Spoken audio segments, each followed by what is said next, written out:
করছে, কথা বলা ঠিক না ঠিক? শুনে রাখুন আমাদের হাটের কার মানুষেরা, শুনে রাখুন 5 নম্বর 10 নম্বর এবং সাতক্ষীরা সদরের হৃদয়ের স্পন্দন একান্ত আপনজন নবীর মধ্যে মুজাহিদেরা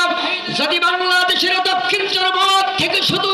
সাতক্ষীরার জনপদের মুসলমানেরা তাকবীর ধ্বনি দিয়ে ঈমানকে মজবুত করে রাজপথে নামতে পারে, গোটা বাংলাদেশের আমার বাবেরা ত্যাগ মুক্ত দিতে পারবে না, ঠিক তবে ঠিক?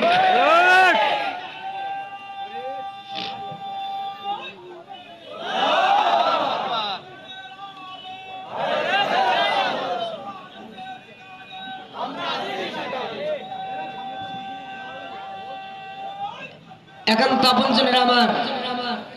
এজন্য অল্প সময় কথা বলবো, দীর্ঘ